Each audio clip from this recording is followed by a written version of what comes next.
palavra educando-nos. Eu só vou conseguir mostrar isso para vocês no estudo amanhã de manhã. Hoje eu vou criar um pano de fundo para a gente poder entender melhor o que vai ser dito. Eu viajo bastante pelo Brasil e eu tenho o privilégio de ir para tudo quanto é igreja.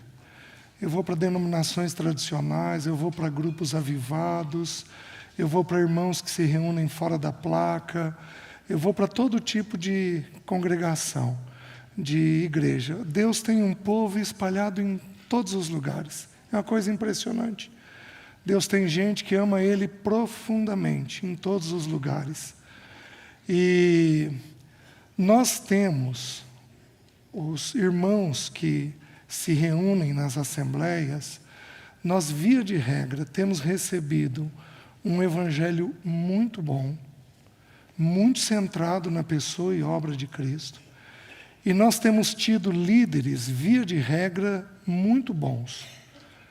Por que nós não desenvolvemos?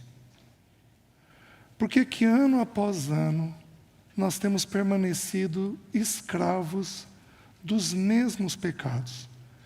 E a vida do Senhor não avança em nós. Alguma coisa está acontecendo. Poderia ser no Senhor, mas é impossível que seja nele. Então o problema não está no Senhor. O problema não está na pessoa e obra de Cristo. O problema não está no esforço que o Espírito faz, no trabalho que o Espírito faz para aplicar as verdades aos nossos corações. Não está. Então, onde poderia estar o problema? O problema poderia estar na liderança, digamos que fosse uma liderança em pecado, é uma liderança não frutífera. Poderia estar ali, mas não é o caso da grande maioria das assembleias que nós conhecemos. O problema poderia estar no evangelho que nos é pregado, mas também não está, porque é um evangelho centrado na pessoa e na obra de Cristo. Então, onde está o problema do nosso pouco avanço? Do meu ponto de vista, o problema está em nós. À medida que o Espírito Santo quer nos educar, porque o texto está dizendo que nós recebemos uma graça, fomos totalmente aceitos, totalmente acolhidos, e o Espírito precisa nos educar para, uma vez educado, nós renegarmos a nossa própria carne. E então vivermos justa e piedosamente. Então o problema está no educar e renegar a nossa própria carne. Então esse processo de educar a nossa alma é um processo que precisa ser conhecido de nós pelo Senhor. A gente tem que entender a mente de Deus, de como é que nós funcionamos. Então, o que eu quero fazer hoje, em particular? Eu quero dar uma olhadinha, eu vou construir 6, se o tempo permitir, 7 peças, é como se fosse um quebra-cabeça. Eu vou olhar essas peças individuais, para no final do estudo a gente construir um quadro, como se fosse um quebra-cabeça. Nós vamos encaixar essas 6 ou 7 peças, se forem possíveis, dentro de um quebra-cabeça, para nós conhecermos um pouquinho a mais de nós próprios. Nós somos um povo ansioso, desanimado, abatido, com crises contínuas. Somos o povo de Deus, salvo e redimido pelo Senhor. Mas, meus queridos, o tempo dos fins são tempos muito difíceis. Nós estudamos isso 5 anos atrás, no texto de Timóteo, capítulo 3. Estudamos algumas palavras. Sabe, porém, isso, nos últimos dias sobrevirão tempos difíceis, pois os homens serão egoístas, pensam em si mesmo, depois avarentos, ou seja, lidam mal com dinheiro, as duas primeiras características. Então, nós precisamos conhecer um pouquinho do nosso funcionamento para nós sermos cooperadores com o Espírito de Deus. Porque senão, ao invés de ajuntarmos, nós espalhamos. Então, quando o Espírito está dizendo que Ele vai nos educar em quê? Nós temos um espírito, uma alma e um corpo. O nosso espírito foi salvo no novo nascimento. Nós tínhamos o espírito morto e Deus nos deu vida no dia do novo nascimento. Então nós passamos a ter comunhão com Deus. O nosso corpo será salvo no dia de Cristo, no dia do Senhor, quando Ele vier buscar os seus, e nós então receberemos um novo corpo. Então o que precisa ser educado? O que precisa ser educado é a nossa alma. É o nosso jeito de ser. É o nosso funcionamento. E eu quero dar uma olhadinha com os irmãos em textos bíblicos. Eu vou ser bem objetivo, porque senão o tempo não vai ser possível de cumprir tudo aquilo que eu gostaria. Então eu quero esclarecer para os irmãos algumas peças. Primeira peça, o nosso funcionamento. 1 Tessalonicenses, eu vou citando os textos bíblicos para os irmãos, para nós ganharmos tempo. 1 Tessalonicenses 5:23 diz assim: e o mesmo Deus da paz vos santifique em tudo, e o vosso espírito, alma e corpo sejam conservados íntegros e irrepreensíveis até a vinda do nosso Senhor. Querido, você tem um espírito, uma alma e um corpo, certo? O espírito é a parte que toca a Deus. É por onde nós recebemos o depósito do Senhor. O corpo é por onde nós glorificamos o nosso Deus. Porque Romanos capítulo 8 diz que é para nós oferecermos os nossos membros, cabeça, boca, olhos, braços, pernas. É para nós oferecermos os nossos membros ao Senhor. Então, o nosso espírito recebe o depósito, o nosso corpo deveria manifestar esse depósito. Mas e a alma? A alma é o que intermedia os dois. A alma é o que vai comunicar do espírito para o corpo como é que nós devemos manifestar essa vida do Senhor. E aqui é que, particularmente, eu entendo que nós temos um problema. E o primeiro problema nosso é um desconhecimento do nosso funcionamento. E isso compromete a maneira, então, de expressarmos a glória do Senhor. O irmão Mac falou ontem, que igreja você escolheria? É pelo corpo que a gente escolhe, que a gente manifesta essa escolha. Hoje o irmão Cláudio falou das virtudes que Paulo pede aos homens, às irmãs. E como é que nós vamos, então, lidar com essas virtudes e manifestar? Queridos, tudo tem que passar pela alma. Tudo. Deixa eu mostrar para vocês 2 textos que são extremamente importantes sobre a alma. Como eu disse, é de forma bem objetiva. Então eu estou vendo a primeira peça. O que é a alma de um ser humano? Ou psique de um ser humano? Queridos, alguns de nós renegamos a palavra psicologia. E, queridos, nós temos que ter muitas reservas com a psicologia. Mas não renegue a palavra. Porque psicologia é o estudo da psique. E a psique aparece nas Escrituras 94 vezes no Novo Testamento. 94 vezes. A primeira expressão, você sabe qual que é?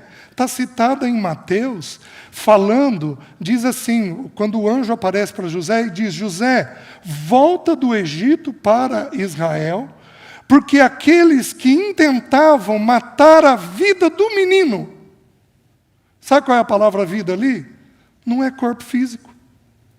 A palavra vida ali é psique. Herodes não intentava matar o corpo físico de Jesus. Herodes queria matar o rei que ele era. Queria matar a pessoa que ele era. Ele ia fazer isso matando o corpo. Mas o texto está nos ensinando que o alvo da morte, Herodes, tipifica Satanás. Vocês lembram quando Herodes morreu, em Atos, se não me engano, lá pelo capítulo 19 ou 20? Ele estava numa determinada cidade e o povo falou o quê? Ele começou a falar com o povo, e aí o povo diz assim: não é voz de homem, é voz de um Deus. É exatamente o que Satanás quis ser, semelhante a Deus. E quando o povo falou isso, e ele aceitou aquilo, ele caiu inspirado. Então a intenção de Satanás é matar a vida do Senhor. Então, existe algo na nossa psique que precisa morrer, e existe algo que precisa viver, este novo homem, que é uma psique, formada em Cristo. Então, o que é a psique? A psique é a vida do César. Então, quem que é a alma do Mário? A alma do Mário é o pensamento do Mário, a emoção do Mário e a vontade do Mário. Esses três elementos estão presentes na psique humana, na nossa alma. Então, esses três elementos, ele tem uma forma de funcionar dentro de nós. Os irmãos que têm me ouvido já sabem disso de cor e salteado. Mas, como diz Paulo, a mim não me desgosta, e é salvação para vós outros que eu vos diga as mesmas coisas. Mário, você é mais afetivo ou mais objetivo? É. Mais objetivo. Então o Mário vai tomar decisões, vai expressar pelo corpo, mais baseado na mente. Tem gente que é mais carregada de emoção. Então ela toma decisões mais baseada na emoção dela. Então, dependendo do jeito que a gente expressa a vida do Senhor. Dependendo desse depósito que é feito e de como esse depósito é trabalhado dentro de nós. A gente vai expressar de uma determinada maneira, né? Então, nós temos esses três elementos, mas eu preciso dar uma prova bíblica para vocês. Eu vou dar 2 textos bíblicos. Romanos 12, versículo 2, diz assim: e não vos conformeis com este século, mas transformai-vos pela renovação da vossa mente, pensamento, para que experimenteis emoção, qual seja a boa, perfeita e agradável vontade de Deus. Ação, volição. Os 3 elementos aparecem no versículo. Vocês estão me entendendo? E tudo ali começa onde? Na transformação da mente. Então a mente vai interpretar o que o espírito recebe, vai comunicar isso para a emoção, e a mente e a emoção vão transmitir isso para a vontade humana. E a vontade, então, define e decide como agir diante daquele depósito que foi feito. Mas não só isso. Vejam em Filipenses, capítulo 2, é um texto importante, diz assim: se há, pois, alguma exortação em Cristo, alguma consolação de amor, alguma comunhão do Espírito, se há entranhados afetos e misericórdias, olha agora, completai a minha alegria, de forma que penseis a mesma coisa, pensamento, versículo 2, tenhais o mesmo amor, sejais unidos de alma, tendo o mesmo sentimento, emoção, nada façais por partidarismo, vontade. Os 3 elementos da alma descritos aqui no livro de Filipenses. Então, irmãos, primeira pecinha que nós precisamos entender é a peça de que nós temos uma alma dentro de nós. E essa alma é o jeito de pensar, o jeito de sentir e o jeito de fazer as coisas. Certo? Vamos para a segunda pecinha que nós estamos montando. As emoções, são o grande problema nas Escrituras. Mais do que o pensamento. As emoções são um problema grande nas Escrituras. Presta atenção. Você procura alguém, um dos líderes, para te aconselhar, porque você está pensando muito, ou porque você está triste, ansioso, abatido, deprimido. Por que você procura um líder cristão para te aconselhar? É por causa do pensamento ou é por causa da emoção? Queridos, via de regra, é só por causa da emoção. E o grande problema não é... O problema... Eu preciso refazer a frase. O problema não começa na emoção, começa no pensamento. Mas nós só pedimos socorro quando atinge a nossa emoção. Eu estou triste há uma semana. Quem iniciou esse ano triste? Levanta a mão. Levanta alto. Tá. É muito pouca gente. Mas vai que... né? Todos nós vamos ter emoções acentuadas. E na nossa cultura, aí é um problema maior ainda. Porque a cultura latina, ela é carregada na emoção. Muito mais do que no entendimento. A cultura norte-americana, as culturas de países gelados, eles são mais objetivos. A cultura japonesa, a cultura norte-americana, a cultura europeia. A cultura latina, ela é muito mais carregada nas emoções. Só que presta atenção no texto que eu vou te abrir. Esse eu quero que você abra. Abra em 2 Coríntios, capítulo 6. Meus irmãos, a grande maioria das palavras de desânimo aparece em Coríntios. E aí eu vou explicar para vocês amanhã e quinta-feira do porquê que isso acontece. Paulo, ele está lidando com uma igreja extremamente infantil, como já foi colocado ontem pelo irmão Mac. E Paulo sofre muito com essa igreja, muito. Eu, particularmente, eu tenho uma interpretação do espinho na carne de Paulo, mas é minha interpretação.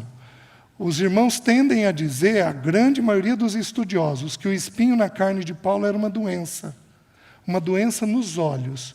Ele diz, vede com que grandes letras vos escrevo. Ele diz depois, vocês teriam me dado os seus próprios olhos, se fosse possível. Então, os irmãos tendem a pensar assim. Eu tenho uma opinião um pouquinho diferente. Essa porção foi escrita em 2 Coríntios. Paulo tinha dificuldade com a liderança. A liderança não o aceitava. E não o aceitou por anos a fio. Na segunda viagem missionária, Paulo escreve as 2 primeiras cartas que ele escreveu, 1ª e 2ª a Tessalonicenses, e ele escreve de Corinto. Então, Paulo gastou alguns anos ali, e ele foi completamente rejeitado depois. Ele vai desenvolvendo, antes de cair no capítulo 12, ele vai desenvolvendo, e ele chega a dizer que ele está como que fora de si. Por quê? Porque ele vai falar bem dele. E um homem de Deus não fala bem de si. Um homem de Deus fala do Senhor. Mas ele precisa dizer que ele está como que um louco, falando bem de si. Por quê? Porque é o único caminho que ele encontrou para resgatar a autoridade que ele tinha com o povo.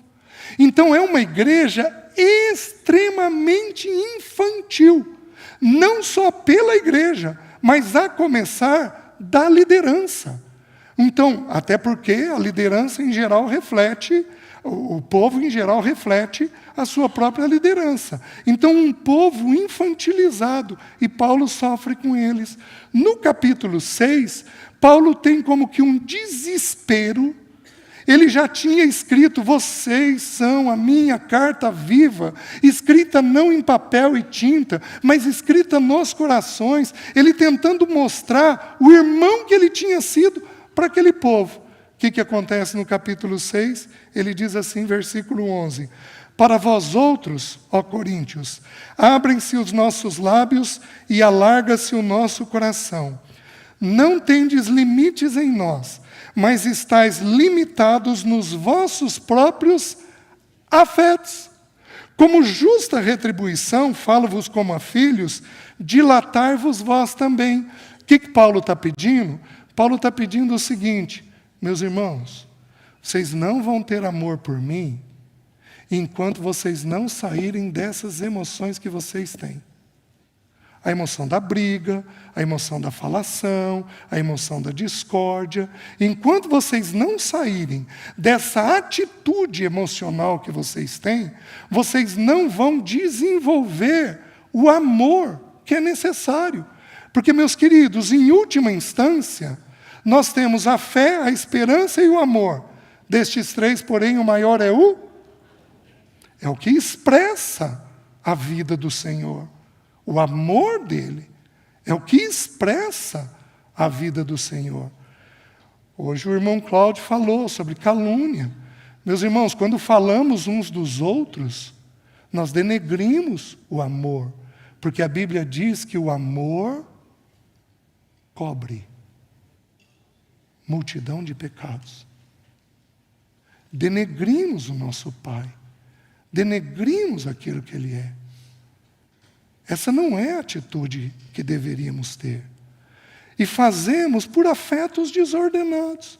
A palavra afeto aqui, no original, ela significa entranhas.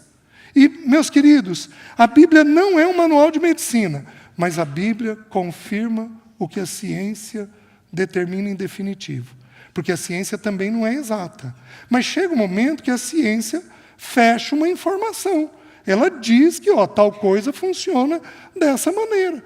Quando a ciência chega nessa conclusão, a Bíblia já está confirmando isso. Hoje, então, a Bíblia está dizendo que os nossos afetos estão ligados às entranhas. Então, a palavra entranha aqui, o que significa? As entranhas eram consideradas como a sede das emoções mais extremas, tal como ódio e amor, e sede de emoções mais sensíveis, como bondade. Então, as entranhas, no Antigo Testamento, as emoções vinham daqui. Mas a Bíblia é a Bíblia. Ela era, é e sempre será. O que a neurociência diz hoje? Que o primeiro cérebro não é o cérebro, é o intestino. Porque você tem mais terminações nervosas no intestino do que tem no cérebro.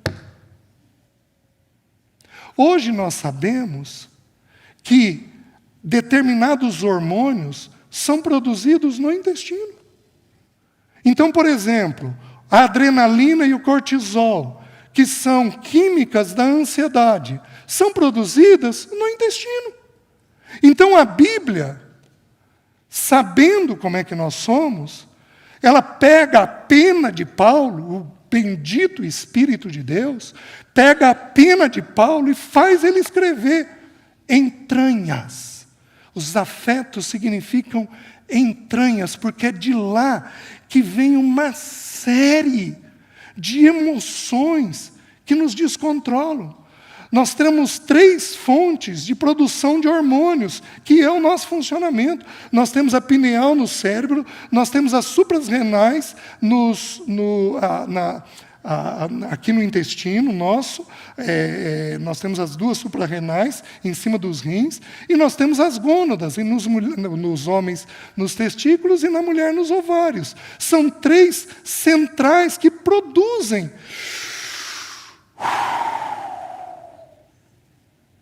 Uma mulher sabe bem o que é isso. Uma mulher, quando está na TPM,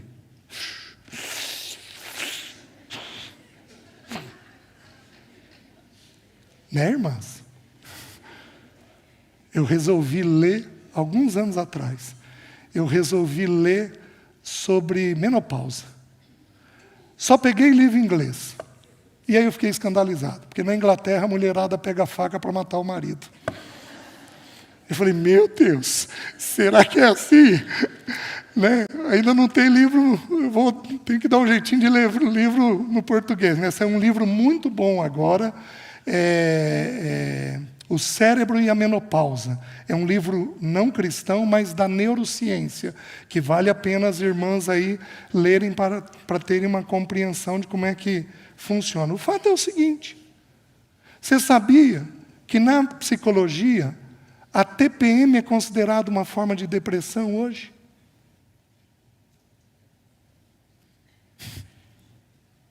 Que a TPM é uma forma branda, mas é considerada uma forma de depressão. Por quê?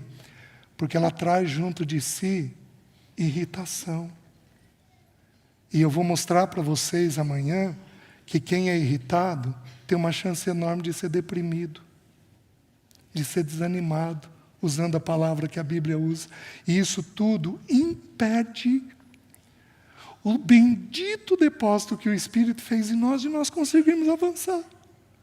E a gente então precisa ir entendendo e compreendendo tudo isso. O que mais, meus queridos? Então, no segundo quadro, nós temos as emoções gerando essas limitações dentro de nós. Agora, vou dar uma outra prova bíblica para vocês. Olha o que a Bíblia diz. 1 João 4,18 diz assim, ora, no amor não existe medo. Antes, o perfeito amor lança fora todo medo. Certo?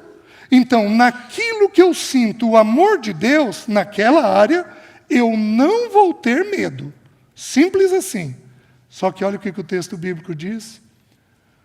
Ora, o medo produz tormento.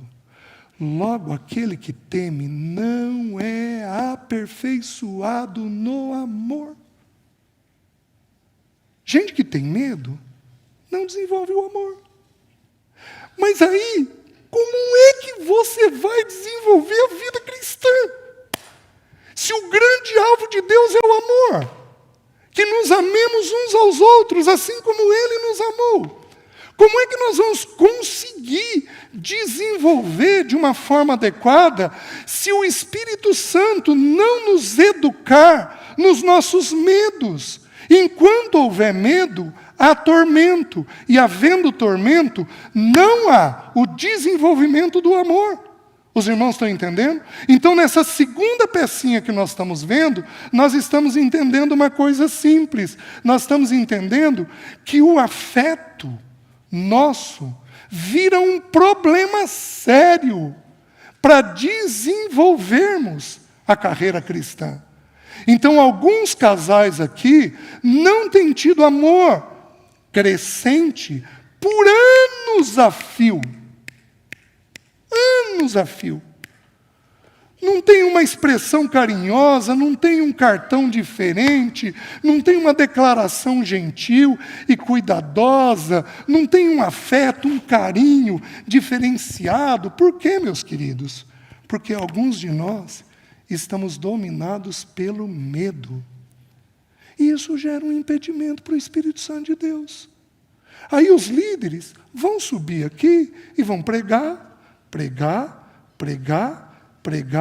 e enquanto você não entender que a sua emoção tem que ser santificada, ou, na expressão de Tito, tem que ser educada, paideia é a expressão grega, que significa um treinamento por ação. Enquanto você não entender que tem coisas da tua mente, da tua emoção e da tua vontade que precisam ser santificadas, não tem jeito do Espírito Santo de Deus conseguir avançar dentro de nós. Os irmãos entendem? E aí, Satanás nos prende. Satanás é hábil, mas é hábil. Alguns homens aqui, ou mulheres, irmãs, têm medo de faltar subsistência. O que Satanás faz? Coloca alguém, se brincar no próprio encontro. Nossa, você viu a condição do Brasil? Mas que condição difícil, hein? Gente, certo é esses que têm dinheiro que estão indo lá para fora. Se eu pudesse, eu também ia para fora. Então, vamos para fora, vamos fazer bunker, vamos guardar dinheiro escondido, vamos transformar tudo em ouro. Eu ouço todo tipo de coisa. Por quê? Por medo. Como é que se desenvolve a carreira cristã? Não se desenvolve. E aí, dentro disso, nós temos que entender uma outra coisa. Que a emoção ela é mais lenta que a mente. O Spurgeon tem uma frase que diz assim, que a distância do céu e do inferno é de 1 palmo. É de fazer um princípio compreendido descer até a emoção. Meus queridos, especialmente aqui no Brasil, nossa emoção é embaçada. Às vezes é um barro, a gente é um carro patinando no barro. A gente não sai de determinadas emoções ruins. Onde que a Bíblia mostra isso? Salmo 40. Lá diz assim, por que estás abatida, ó minha alma? Por que te perturbas dentro em mim? Espera em Deus, pois ainda o louvarei, a Ele, meu Deus e Redentor meu. Alguns estudiosos dizem que é o Espírito falando com a alma. Eu particularmente acho que é o pensamento falando com a emoção. Fica quieta.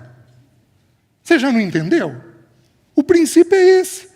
Por que você não está aceitando esse princípio? Esse é o princípio. Aprenda a sentir dentro do princípio que o Espírito depositou. Então a emoção nossa ela é mais lenta. Então nós saímos daqui com uma convicção, mas com uma convicção. Mas, meus queridos, vamos depender de uma visitação de Deus para que a nossa emoção seja convencida disso. Segunda pecinha. Terceira peça que eu vou usar para a gente ter esse entendimento. Toda emoção deriva de um pensamento. Toda. É assim que funciona. Toda emoção deriva de um pensamento. Existe um autor que diz, sentimos o que sentimos, porque pensamos o que pensamos. Eu penso para sentir. Então, qual é o grande campo de batalha nosso? Aqui. A mente. Por isso que Romanos 2 diz, e não vos amoldeis a este século, mas transformar-vos pela... É aqui. É aqui. É aqui. E aí você vai ter que cantar. Bem cantado. Cuidado, olhinho que olha. Você vai ter que cantar. Porque o que informa a mente? O que informa a mente são os 5 sentidos.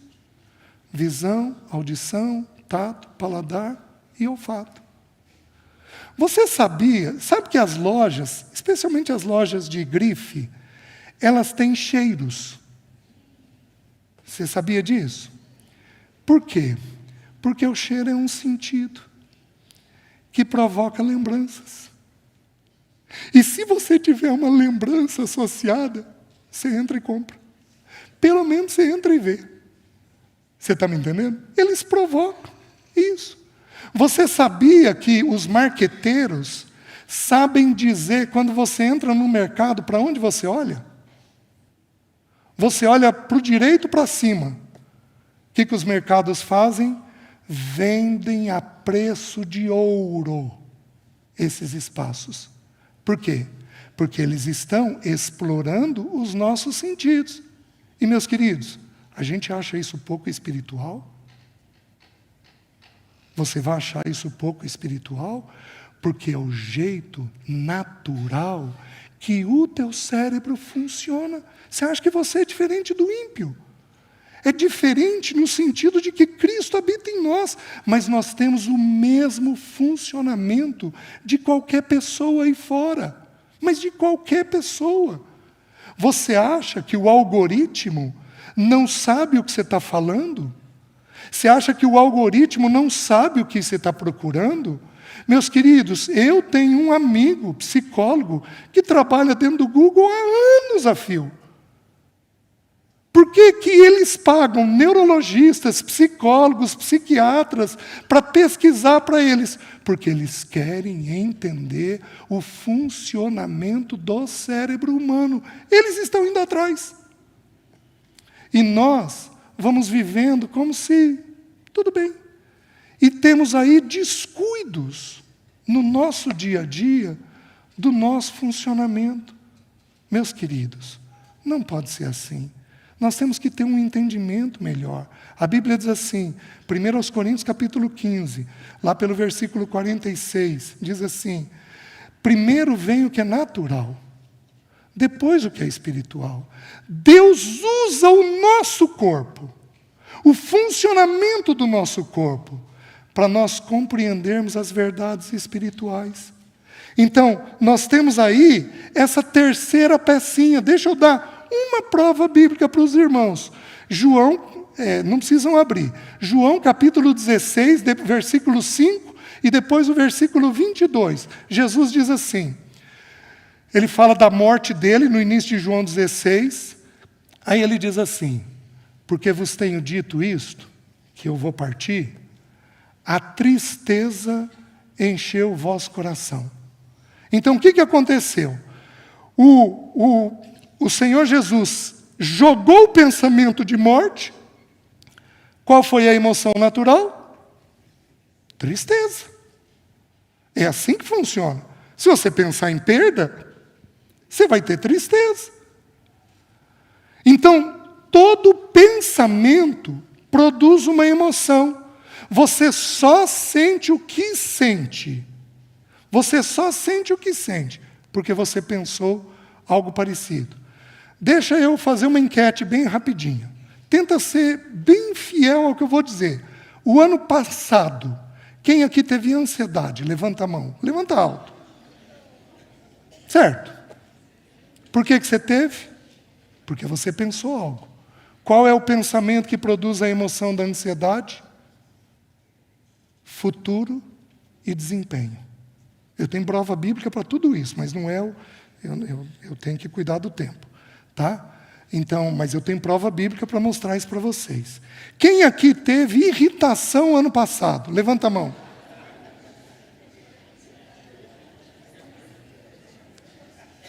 Sabe por que você teve irritação?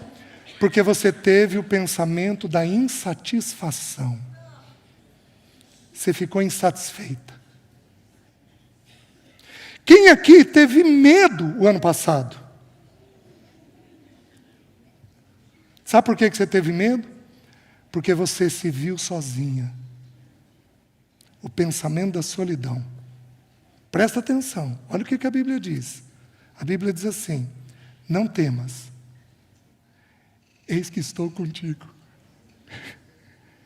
Por que ele diz que está com nós? Porque o que dá medo é solidão. Quando que entrou o medo? Em Adão. Por que entrou? Porque ele se viu longe do Pai.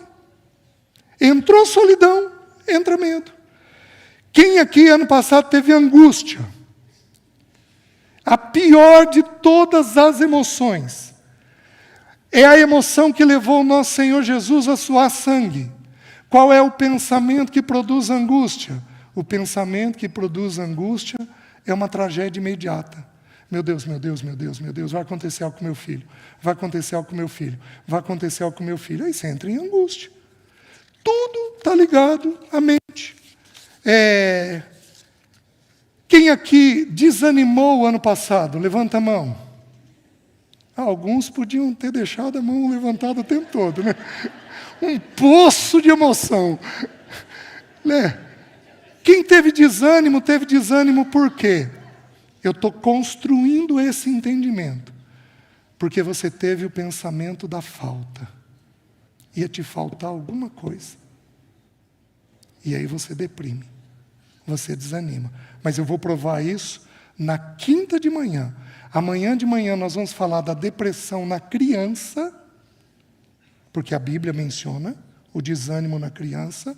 E na quinta nós vamos olhar 8 textos do desânimo no adulto. E aí, meus irmãos, foi dominado pelo afeto? Cessou o crescimento. Simples assim. Simples desse jeito. Teu afeto está te dominando. Deus não criou a emoção para governar a nossa vida. Por que vocês acham que Deus impediu a mulher de governar? É porque elas são menos maduras do que o homem? É porque a mulher não desenvolve tudo aquilo que o homem pode desenvolver? Não. É por dois únicos motivos. O primeiro, o homem tipifica Cristo. E Cristo é quem governa. O segundo, a mulher é carregada de emoção. Apesar disso, o irmão Cláudio leu hoje de manhã, em Tito, que é para o homem ser constante. Apesar da mulher ser carregada de emoção, quem que é para ser constante? O homem. Não a mulher.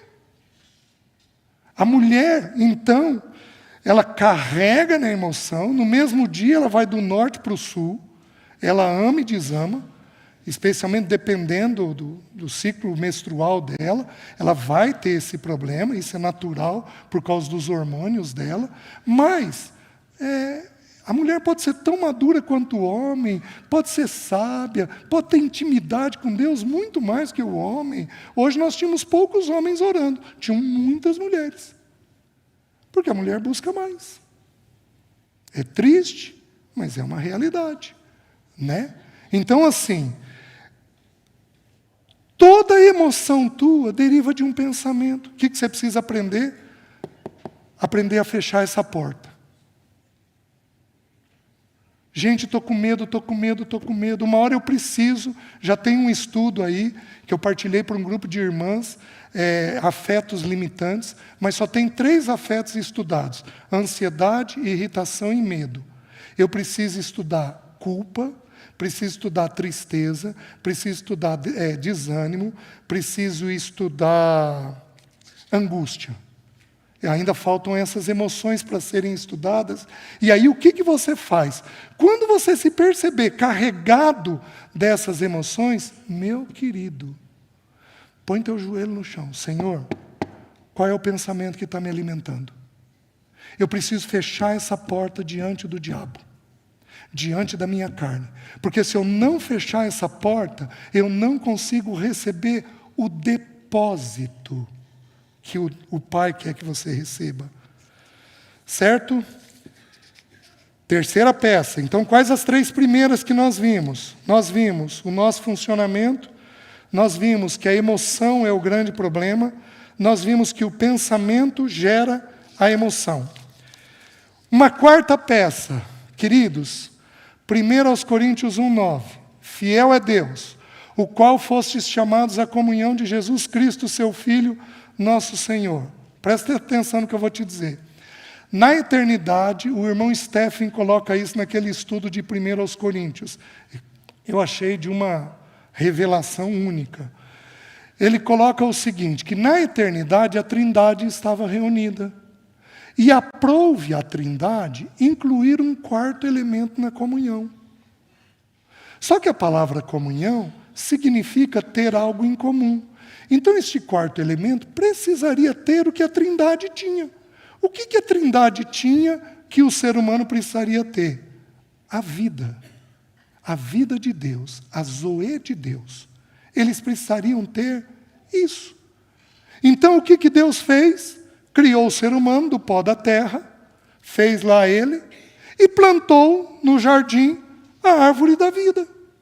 E no dia que ele comesse, ele seria então, ele iria gozar da mesma vida que a Trindade tinha. Então presta atenção, o ser humano foi criado com a finalidade de pertencer a alguém.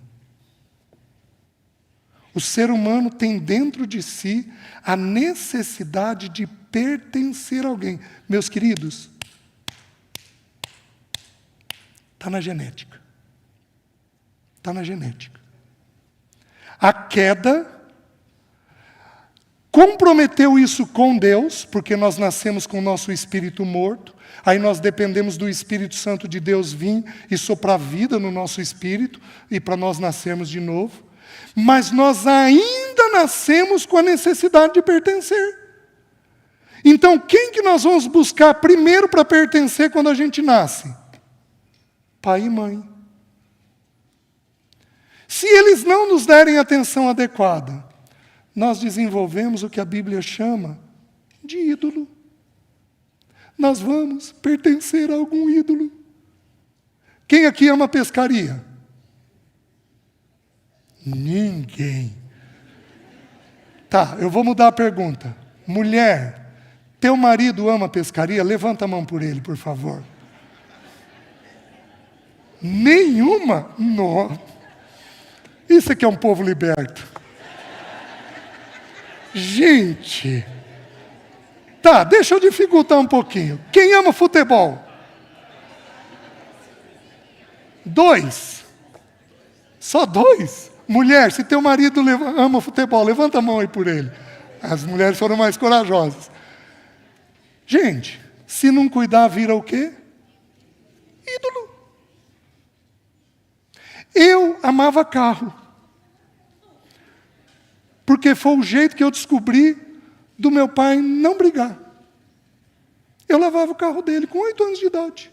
Lavava o carro dele, não ganhava elogio, mas não tinha bronca. Passei a lavar com escovinha de dente. Modéstia à parte, eu lavava um carro bem lavado. Vocês estão entendendo? Com escovinha de dente é difícil, né? De não ficar bem lavado. Ídolo. A primeira vez que a palavra ídolo aparece na Bíblia, sabe para dizer o quê? Diz assim, Levítico capítulo 20, versículo 5, diz assim, não vos virareis para os ídolos. Porque a gente vira para aquilo que a gente ama. Você lembra da mulher de Ló? Ela amou o mundo. Por isso, ela se virou para olhar para Sodoma. Porque é o que ela amava. Ela olhou o que ela estava deixando. Quando você não deixa nada, você não olha. Mas quando você é preso àquilo, então o que acontece? Todos nós, todos, sem exceção, do mais maduro à menor criança, todos nós tomamos decisões baseadas no pertencimento. Você quer fazer coisas onde você vai se sentir seguro. Você vai fazer coisas onde você vai se sentir seguro. O Blaise Pascal tem uma frase que ele diz assim, todo ser humano busca felicidade. Não importa qual seja o motivo. Alguns vão para a guerra para ter a felicidade. Alguns evitam a guerra para ter a felicidade. Todos os seres humanos buscam isso, mesmo aqueles que se enforcam. Eu vou dizer uma coisa diferente. Todo ser humano busca fazer o que traz pertencimento para ele. Ou, eu vou trocar a palavra por aceitação. Está dentro do teu gene. Então tem evangelho que você vai ouvir e vai amar. Por quê? Porque te dá mais aceitação. Tem evangelho que você não vai gostar de ouvir. Por quê? Como é que eu vou confessar para minha esposa um pecado? Ela vai largar de mim. Ela vai me deixar. Vai acontecer isso ou aquilo.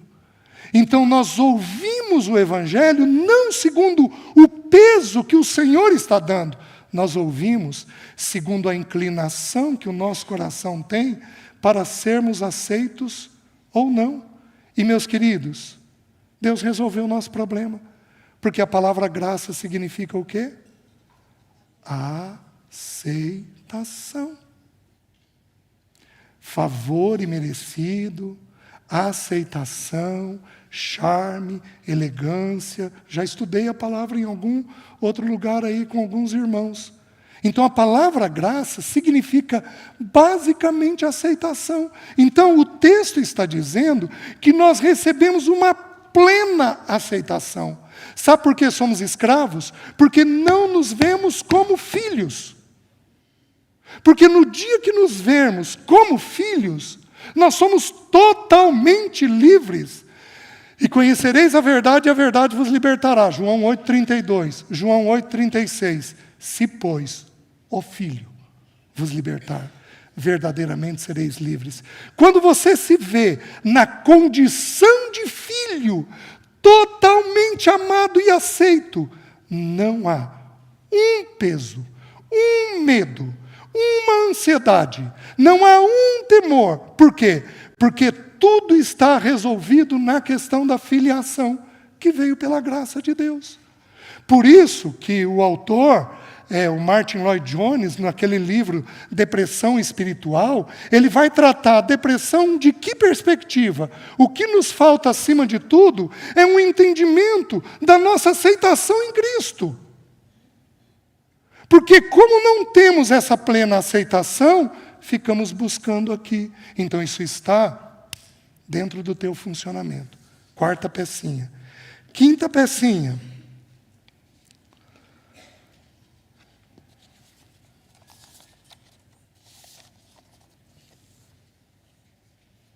Todos nós temos fortalezas mentais. Abram em 2 Coríntios,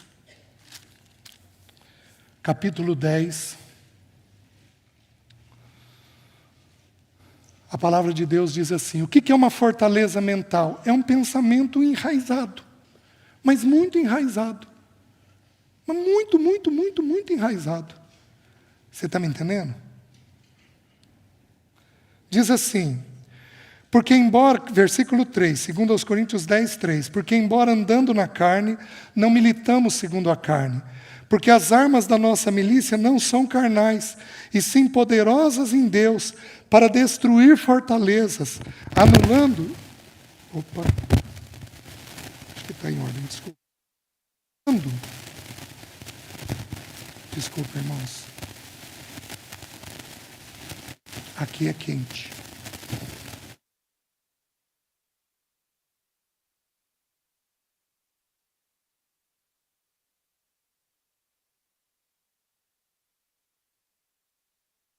Alô? Oi. O que é uma fortaleza mental? É um pensamento muito enraizado. Então, por exemplo, uma das congregações aqui das assembleias vão receber uma criança da Síria. Vocês vão fazer um trabalho voluntário e receber crianças da Síria. Ao ouvirem essas crianças, ao ouvirem um escapamento de uma moto, elas vão ser tomadas por uma crise de ansiedade, porque o cérebro delas entende que é o quê? Uma bomba. Então, por exemplo, uma médica me contou esses dias, uma oncologista, que o professor de mestrado dela contou uma história para ela de que cruzou com uma paciente oncológica no shopping. Quando a paciente oncológica viu ele, precisou sair, correr num lixo e vomitar. Porque a químio havia judiado tanto, tanto, tanto, que aquilo ficou impresso no cérebro. O nosso pensamento, a informação no nosso cérebro, corre num fio de neurônio. Só que são 64 mil quilômetros de fio. Dá para dar 2 vezes a volta na Terra. Gente, só Deus para fazer um negócio desse. Como é que tem fio aqui suficiente para dar 2 vezes a volta na Terra? Tem, num cérebro humano. É uma coisa microscópica. E ali passa o pensamento. Alguns pensamentos são tão marcantes, que quando há um estímulo externo, o cérebro já reage mal. Isso é o quê? É o que a Bíblia vai chamar de um sofisma, de uma fortaleza mental. Então diz assim: porque as armas da nossa milícia não são carnais, e sim poderosas em Deus, para destruir fortalezas, anulando nós sofismas. O que é um sofisma? É uma ideia contra Deus. E toda altivez que se levante contra o conhecimento de Deus, levando cativo todo pensamento à obediência de Cristo, estando prontos para punir toda desobediência, uma vez completa a vossa submissão. Meus queridos, todos nós. Você quer ver? Eu não dou muito conta de palito de fósforo. Eu tenho asco. Palito de fósforo. Se tiver queimado, então. Eu não suporto o cheiro. Eu não gosto. Não gosto. Me faz mal. Por quê? Vou lá eu saber. Mas eu não gosto. E Deus, para me tratar hoje no café da manhã, a pessoa acendeu, o garçom acendeu um dos aquecedores, o que ele deixou do lado? O palito de fósforo. Eu falei, obrigado, Senhor. Eu já tinha comido, já estava mais fácil, né? Porque me dá uma sensação de nojo. Onde começou? Alguns de nós têm isso com o timbre de voz do parceiro. O parceiro tem um timbre de voz. Você reage mal. Alguns de nós têm isso com determinadas pessoas, cores, formas. Há um tempo atrás, eu atendendo uma pessoa que foi abusada, estava no 5º ano de atendimento dela. Aí precisei mudar o horário dela, precisei pedir para ela vir no fim do dia, e ela gentilmente atendeu, veio no fim do dia, e ela vinha de ônibus, de circular, e ela passava mal toda vez que vinha no terminal urbano. E nós nunca conseguimos entender o porquê. Meus queridos, eu atendendo ela, de repente, para, não faz isso. Ela teve um surto na minha frente. Aí eu entendi que eu tinha desengatilhado alguma emoção, pus a secretária dentro, dei um copo de água com açúcar, acalmei ela. Aí perguntei para ela, querida, o que houve? Ela falou, César, uma das pessoas, e eu estava cansado aquele dia, então o que eu fiz? Eu pus o pé no sofá e fiquei segurando. Sabe quando você está cansado, você procura uma posição para relaxar? Ela falou, César, uma das pessoas que me abusava no final do dia, tinha cabelo grisalho, ficava segurando a perna assim e me olhando antes de me abusar. Lembrou. Nunca mais teve o problema no terminal urbano. Por quê? Porque ela foi liberta naquela visitação. Porque se tem uma coisa que tem em terminal urbano, é velhinho, sem vergonha, de cabelinho branco, segurando a perninha, olhando as menininhas. Lembrava, uma irmã querida, dedicada, num sofrimento absurdo. O Senhor a visitou com aquela lembrança. Meus queridos, todos nós temos fortalezas mentais dentro de nós. Presta atenção no que eu vou te dizer. Se você teve marcas na infância, fica mais grave. Por quê? Porque o cérebro é terminado de formar. As conexões cerebrais terminam de ser amadurecidas aos 26 anos de idade. Até lá está a informação. Quanto mais cedo, mais limpo o papel, mais registro vai formando. Vocês estão me entendendo? E aí vai marcando o cérebro. E onde que eu entendo que tem isso daqui, que isso daqui é confirmado nas Escrituras, Romanos 2, e esse texto é confirmado onde? Lembra quando o povo de Israel entrou em Canaã? Eles entraram em Canaã, tá bom. Canaã representa o céu? Não, porque tem 7 inimigos, e no céu não vai ter inimigos. Então Canaã não representa o céu. Canaã representa o quê? A nossa carreira cristã. Quando nós iniciamos a carreira cristã, nós temos inimigos a serem vencidos. Quantos aqui se converteram e parece que a coisa piorou? Por quê? Porque antes não eram inimigos. Você se converte, aquelas coisas passam a ser inimigos do Evangelho. Eles entram em Canaã. Qual a primeira cidade que eles enfrentam? Jericó. Uma fortaleza. Para mim, Jericó representa a nossa mente. Vem de acordo com Romanos 12, 2. De que nós temos pensamentos. E alguns, meus queridos, nós vamos ter que rodear por anos a fio. Os irmãos sabem como é que eu fui liberto do medo de ser enterrado vivo. Eu tinha medo de ser enterrado vivo. Aos 11 anos de idade eu assisti o Fantástico. Fantástico é perito para produzir paciente para a clínica. É perito nisso. Né? Assisti o Fantástico e aí o Sérgio Cardoso, quem se lembra dele? Era um ator ou cantor, não me lembro. Ator. Ele tinha sido enterrado vivo. O médico sabia que ele era cataléptico. Quando o médico chegou, ouviu que ele tinha morrido, o médico estava na Europa, correu para o cemitério, abriu o túmulo dele, ele com o braço para fora do caixão. Estou vendo a cena. Eu vi aquilo, você é enterrado vivo. Você é enterrado vivo. Você é enterrado vivo. Você é enterrado vivo. Dos 11 aos 14. Como é que eu dei o nó no meu cérebro? Pus a mão no pomo de Adão e fiquei engolindo à noite. O pomo subia e descia, subia e descia, subia e descia. A minha fono diz que eu tenho voz rouca por causa disso. Primeira marca que o Senhor me trouxe, igual Jacó, esse medo.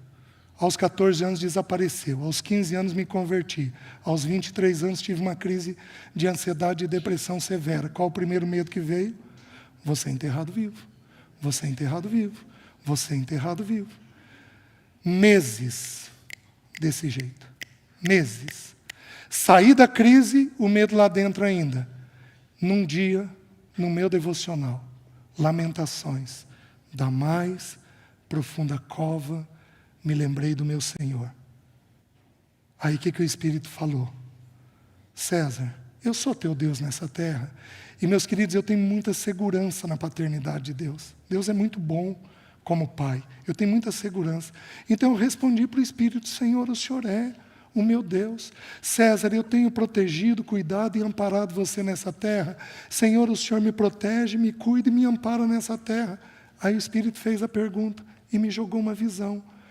Que diferença faz para mim 1,5 metro abaixo da terra? E aí me pôs uma visão. Eu enterrado, vivo, com a presença dele ali. Nunca mais tive o medo. Não temas, eis que estou. Nunca mais. Meses consumido. Eu te pergunto, você acha que eu desenvolvi a vida cristã naquele tempo? É óbvio que não. Eu só pensava no medo. Só pensava no medo. Só pensava naquilo. Então, todos nós aqui temos fortalezas mentais. O que a gente faz? A gente rodeia ela com louvor. Lembra que eles rodearam 6 dias? E aí no 7º dia eles deram um brado e a ruína veio abaixo. Meu querido, há um dia em que a fortaleza mental ruirá. Amém? Sexto quadro.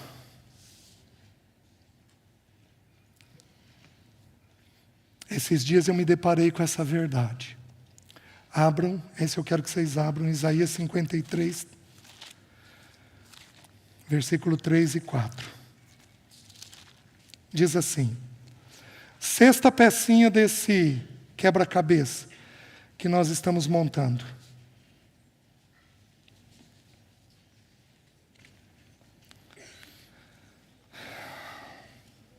Diz assim, eu vou ler desde o versículo 1. Quem creu em nossa pregação e a quem foi revelado o braço do Senhor, porque foi subindo como renovo perante ele e como raiz de uma terra seca. Não tinha aparência nem formosura. Olhámo-lo, mas nenhuma beleza havia que nos agradasse. Era desprezado, o mais rejeitado entre os homens, homem de dores e que sabe o que é padecer. E como um de quem os homens escondem o rosto, era desprezado e dele não fizemos caso. Certamente, ele tomou sobre si as nossas enfermidades e as nossas dores levou sobre si. Nós o reputávamos por aflito, ferido de Deus e oprimido. Queridos, esses dias num devocional me chamou a atenção. Ele levou sobre si as nossas enfermidades e as nossas dores. E aí, peraí. Algumas assembleias têm hábito dos presbíteros ungirem. A gente, em geral, unge quem? Os enfermos. A gente ora por cura dos enfermos. Se a gente não ungir, não tem problema. Mas toda a assembleia vai pelo menos fazer o quê? Vai orar pela cura. E nós citamos esse texto, porque Cristo levou sobre si as nossas enfermidades. Mas, queridos, enfermidade, no original hebraico, significa doença. Mas dores significa sofrimento, dor física ou dor mental. Por quê? Porque, meus queridos, tem doenças do corpo que judiam. Mas eu vou te dizer sem medo de errar, tem doenças da alma que consomem o ser humano. Mas consomem o ser humano. Tem abatimentos que consomem. O que vocês acham que fez o nosso Senhor Jesus suar sangue? É uma condição raríssima de acontecer. Até onde eu sei, eu li de um caso na Rússia. Eles chamam de lágrimas de sangue. A pessoa entra num nível de ansiedade tão violenta que a terceira camada da pele, ela rompe e ela traz para fora sangue. O nosso Senhor teve ali uma dor mental, porque o texto diz que ele foi tomado por angústia. Angústia. Quem aqui já teve sabe o que isso significa. A angústia te deixa inquieto. Você está na sala, não está bom, você vai para o quarto, não está bom, você põe o joelho no chão, não está bom, você levanta, não está bom, você lê a Bíblia e não resolve totalmente, você fica com o coração completamente apertado. Por que vocês acham que o nosso Senhor foi e voltou 3 vezes? Porque a angústia o deixou inquieto. A angústia é um sentimento terrível, uma dor mental que ele teve. Mas, meus queridos, louvado seja o nome do Senhor. Não tem pensamento, não tem emoção que ele não seja capaz de visitar.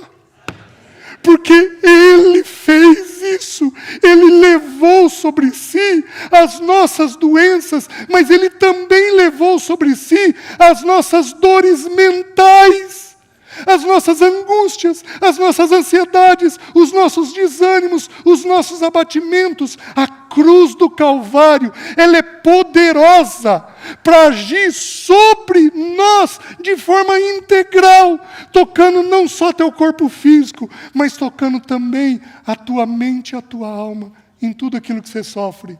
Amém, meu irmão? Amém. Meus queridos, com esse quadro, nós temos o nosso funcionamento. Nós temos o jeitinho pelo qual a gente funciona. E em cima disso, amanhã nós vamos começar a estudar a palavra desânimo. Amém? Curva a sua cabeça. Senhor, ó Jesus, Jesus, como não te amar? Que Salvador poderoso, que Deus único, que Deus único, que Deus único, que Salvador poderoso que o Senhor é das nossas pobres almas. Senhor, nos visita, visita o teu povo, visita aqueles irmãos e irmãs que sofrem com as suas angústias mentais, no funcionamento da sua alma, visita e tira deles, Senhor, tudo aquilo que não te pertence. Vem com essa obra poderosa da cruz, basta uma visitação tua. Nós oramos, Senhor, em nome de Jesus. Amém. Amém, irmãos.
esperança.